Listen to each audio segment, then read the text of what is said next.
নমস্কার, আমি রাখি আমার নতুন আরও একটি ব্লগে আপনাদের সবাইকে স্বাগত জানিয়ে আজকের ব্লগটি শুরু করলাম। কেমন আছেন আপনারা সবাই? আশা করছি ভালো আছেন, আর আমরাও বেশ ভালো রয়েছি। এখন বাজে সকাল 6টা, আপনাদেরকে সাথে নিয়েই ব্লগটা শুরু করলাম। প্রতিদিনের মতন আজ সকালেও বেরিয়েছিলাম হাঁটতে, আর এই যে স্টেডিয়াম মাঠ থেকে হেঁটে এখন বাড়ির দিকে রওনা দিচ্ছি। এখন বাজে প্রায় ওই 7:30টার মতন, আর দেখুন কেমন রোদ উঠে গেছে।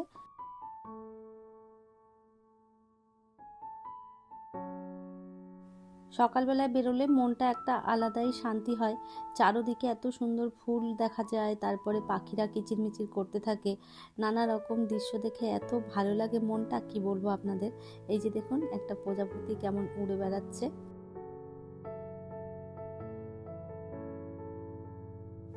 বাড়ি আসার পর অনেকটা সময় কেটেছে, আর এরপরে এই যে সংসারের কাজে হাত দিলাম। সকালবেলায় যে হাঁটতে গেছিলাম ওই ড্রেসটা চেঞ্জ করে নিয়েছি, কেননা প্রচণ্ড ঘেমে গেছিলাম আজকে, তো ওই জন্য ড্রেসটা চেঞ্জ করে একটা আলাদা ড্রেস পরে নিয়েছি। আর এরপরে এই যে ঘরের যে টুকটাক কাজ রয়েছে সেগুলো গুছিয়ে নেব। বিছানাতে যে চাদরগুলো ছিল সেইগুলো সকালবেলাতেই আমি তুলে দিয়েছি, মেশিনের মধ্যে দিয়ে দিয়েছি কাচার জন্যে। আর এরপরে একটা ধোয়া কাচা চাদর পেতে নিচ্ছি। আজকে এই ঘরের বিছানার চাদরটাও পাল্টাবো, আর পাশের ঘরের চাদরটাও পাল্টাবো।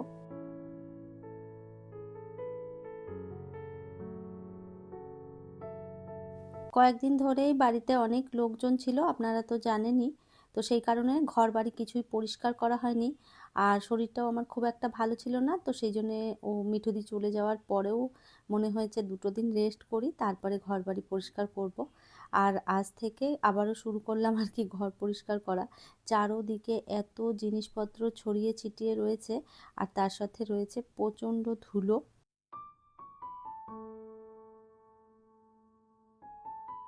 আপনাদের আমি অনেকবার বলেছি আমার বাড়িতে প্রচুর ধুলো হয়, একদিন ডাস্টিং না করলে না তারপরে মনে হয় ফার্নিচারগুলো একদম সাদা হয়ে থাকে।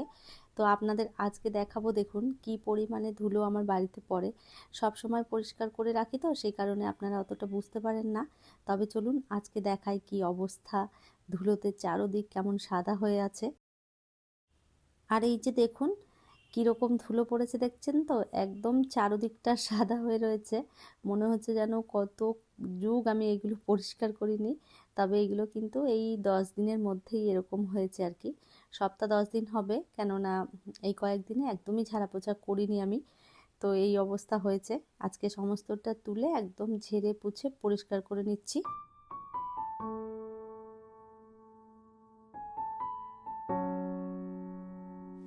প্রতিদিনের কাজ যদি প্রতিদিন করে নেওয়া হয় তাহলে দেখা যায় খুব একটা কষ্টও হয় না, আর কাজগুলোও একদম সুন্দর তাড়াতাড়ি হয়ে যায়। আর ফেলে রেখে দিলে দেখছেন তো কী অবস্থা হয়েছে।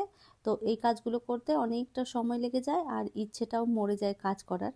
তো ওই জন্য আমি সবসময় চেষ্টা করি প্রত্যেক দিন একবার করে শুকনো কাপড় বুলিয়ে পরিষ্কার করে নেওয়ার। আর দেখতেই পাচ্ছেন চারোদিকে একদম ধুলোয় ভর্তি হয়ে গেছে। তো সমস্তটা মুছে জিনিসপত্রগুলোও সব মুছে পরিষ্কার করে নিয়েছি। আর এরপরে ভালো করে ঘরটা একটু ঝাড়ু মেরে নেব। একটা একটা করে ঘর গুছিয়ে নেব, তাহলে একটু সুবিধে হবে। এই ঘর ওই ঘর করতে গেলে না অসুবিধে হয়ে যায়, ওই জন্য আগে একটা রুম ক্লিন করে নিলাম, তারপরে যে পাশের রুমটা রয়েছে ওটা ক্লিন করব। আর এরপরে এই যে একটুখানি ঝাড়ুটা মেরে নিলেই এই ঘরটা একদম পুরো পরিষ্কার হয়ে যাবে। পুরো ঘরটা গুছিয়ে নেওয়ার পরে আলাদা রকমই লাগছে দেখতে, মনে হচ্ছে যেন কি শান্তি। যাই হোক, এদিকের রুমটা তো পরিষ্কার করে নিয়েছি, এবার চলুন পাশের রুমটাতে যাওয়া যাক।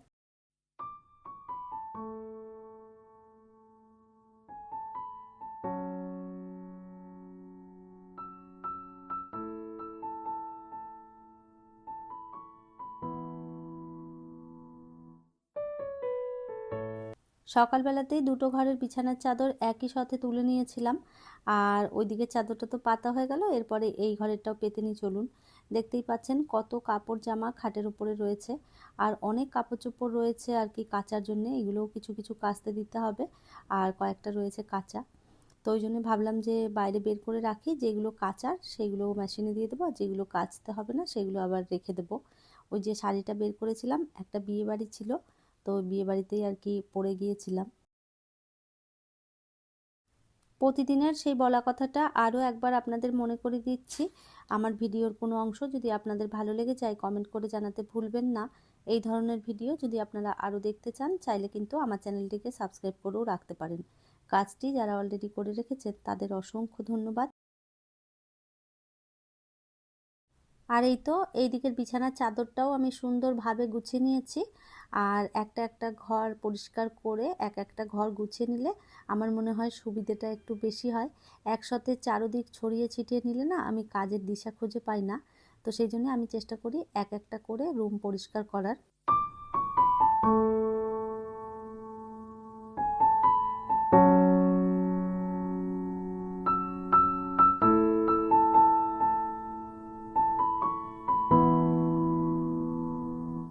আজ বিবেক বাড়িতে রয়েছে, আর বিবেক বাড়িতে থাকা মানেই দেখবেন বাড়িঘর দৌড়ের অবস্থা ভীষণ খারাপ থাকে। সকালবেলায় উঠেই কাগজ কাটাকাটি শুরু করেছে, চারদিকে কাগজের টুকরো পড়ে রয়েছে। আর সোফার তলার অবস্থা দেখুন, এগুলো কি করে যে নিচে পর্যন্ত পৌঁছে যায় নোংরা আমি তো বুঝতে পারি না।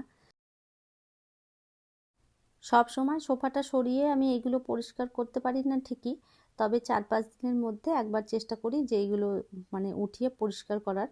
তাহলে দেখা যায় যে সোফাটা বেশ পরিষ্কার থাকে।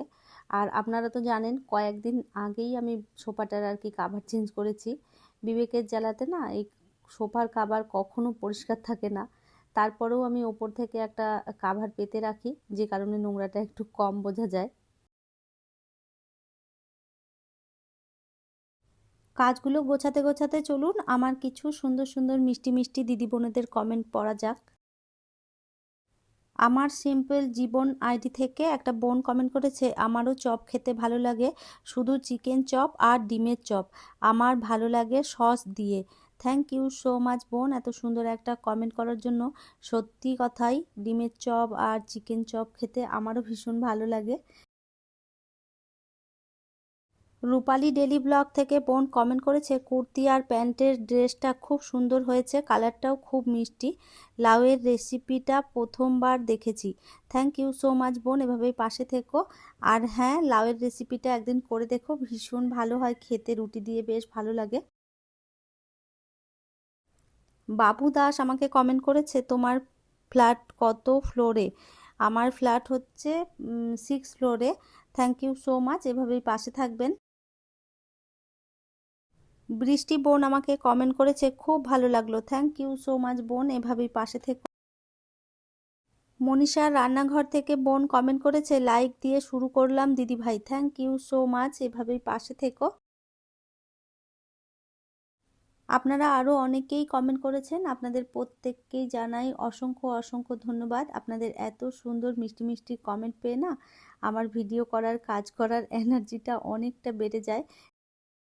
এইভাবেই আপনারা সুন্দর সুন্দর মিষ্টি মিষ্টি কমেন্ট করবেন, তাতে আমার ভিডিও করার এনার্জিটা অনেকটা বেড়ে যায়। যাই হোক, আপনাদের সাথে গল্প করতে করতে অনেকটা কাজ আমি এগিয়ে ফেলেছি। এরপরে ঘরটা একটুখানি ঝাড়ু মেরে পরিষ্কার করে নিলেই আমার পুরো ঘর হয়ে যাবে পরিপাটি পরিষ্কার। এখন শুধু রান্নাঘরটা একটুখানি পরিষ্কার করে নিলেই পুরো ঘর একদম ঝকঝকে তকতকে, আর কোনো জায়গাতে কোনো রকম নোংরা ধুলো বালি কিচ্ছু নেই। আর যখন এরকম পরিষ্কার পরিচ্ছন্ন করে নিই না, আলাদাই একটা শান্তি মনের ভেতরে বাস করে।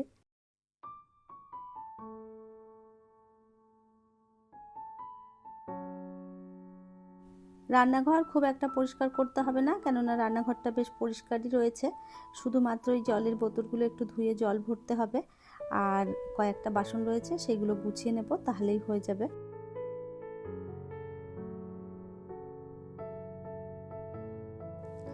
অনলাইন থেকে এই বাসনের ঝুড়িটা কেনার পর আমার কি যে সুবিধে হয়েছে কি বলবো আপনাদের। এই বাসন ধোয়ার পরে যে জলগুলো ঝরতো সেগুলো না সব গিয়ে আমার এই ক্যাবিনেটগুলোতে পড়তো, তখন দেখা যেত চারদিকে জল জল হয়ে যেত রান্নাঘরটা। আর এখন যেহেতু এই নিচেই জলটা পড়ে, তো সেই জন্যে আর আমার রান্নাঘরটা না খুব একটা জল জল হয় না। এখন কাজ করতেও সুবিধে, আর বাসনগুলো রেখেও শান্তি। তো যাই হোক, কয়েকটা বাসন ছিল, সমস্তটা গুছিয়ে নিলাম।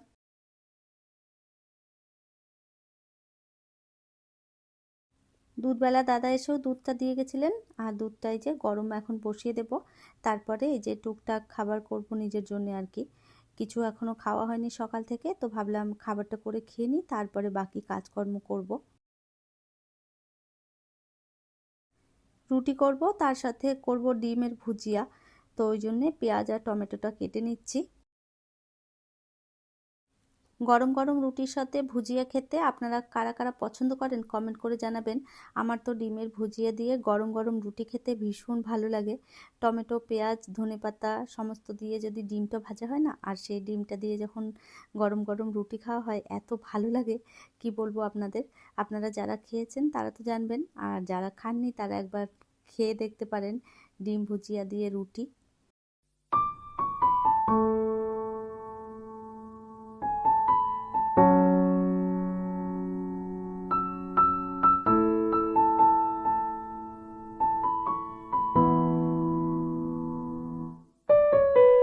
দুধটাও গরম হয়ে গেছে, ওই ফাঁকেই রুটিগুলোও করে নিয়েছিলাম। আর এরপরে চলুন ডিমটা ভুজিয়া করে নিয়ে তারপরে আর কি খেতে বসে পড়বো। সকালবেলায় শুধুমাত্র একটুখানি চা আর বিস্কিট খেয়েছিলাম, আর এখন অনেকটা বেলা হয়েছে, তো এখন আর মনে হচ্ছে পেটে সহ্য হচ্ছে না, খিদে পেয়েছে প্রচণ্ড। তো যাই হোক, ডিম ভাজাটা হয়ে গেলেই আমি আর কি খেতে বসে পড়বো। আর বিবেককে খাইয়ে দিয়েছিলাম, টুকটাক ও খাবার খেয়েছে, ওই জন্য ওকে নিয়ে অত চাপ নেই। যখনই রুটি হবে তখন ও আর কি আমার সাথে বসে খাবে। আর আমি এই যে ডিম ভাজাটা করে নিয়েছি, একটু ধনেপাতাও দিয়ে দিলাম। এখন যেহেতু ধনেপাতাটা খুব একটা পাওয়া যায় না, তারপরেও আমি দেখতে পেলে চোখের সামনে আমি নিয়েই আসি। আমার একটু এই টুকটাক খাবারের মধ্যে ধনেপাতা দিলে না বেশ ভালো লাগে। ডিম ভুজিয়া করে নিয়েছি, আর এরপরে একটুখানি শশা কেটে নিচ্ছি। তো শশাটা ছিল ঘরে, ছোট একটাই ছিল, তো ভাবলাম এটাও কেটে নিই, রুটির সাথে খাওয়া হয়ে যাবে।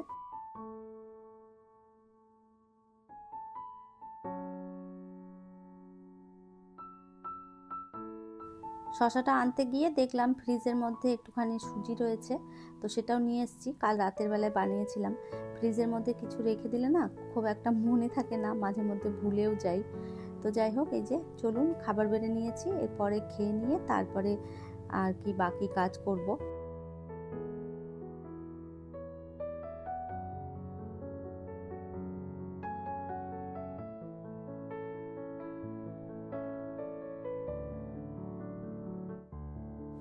খাওয়া হয়ে গেছে কমপ্লিট, যে কটা বাসন রয়েছে সেগুলো ধুয়ে নেব। তো কয়েকটা বাসন আরও বেরিয়েছিল, সেগুলো আমি অফ ক্যামেরাতে আগেই ধুয়ে নিয়েছিলাম, খাওয়ার আগে আর কি। আর এ কটা বাসন ছিল, এগুলো এই যে ধুয়ে নিচ্ছি। অনেকটা বেলা হয়েছে, এখন বাজে প্রায় ওই 1টা মতন। আর সকাল 6টা দিয়ে 1টা পর্যন্ত একটানা কাজ করেছি, একটুও রেস্ট না নিয়ে। তো অনেকটা সময় কেটেছে, এখনও আরও অনেক কাজ বাকি রয়েছে। এখনও স্নান করব, দুপুরে রান্না করব, কাপড় জামা অনেকগুলো রয়েছে সেগুলোও ভাঁজ করতে হবে। তো এখনও পর্যন্ত যা কাজ রয়েছে সেগুলো গোছাতে গোছাতে আমার আরও অনেকটা সময় লেগে যাবে, প্রায় ওই 3টে 4টে বেজেই যাবে। সমস্ত বাসনগুলো ধুয়ে নিয়েছি, আর এরপরে বেসিনটাও ভালো করে একটু ধুয়ে দিলাম। সিঙ্কে আপনারা কাজ করতে করতে দেখবেন সিঙ্কটা খুব বেশি নোংরা হয়ে যায়, একটু পিতম্বরী পাউডার দিয়ে ভালো করে ঘষে দিলেই একদম চকচকে ঝকঝকে হয়ে যাবে। আর এই যে দেখুন কত সুন্দর পরিষ্কার হয়েছে। তাহলে চলুন, আমার আজকের ভিডিওটা এই পর্যন্তই, ফিরবো নতুন ব্লগ নিয়ে। ততক্ষণের জন্যে সবাই ভালো থাকবেন, সুস্থ থাকবেন, আবারও দেখা হবে নতুন একটি ব্লগে।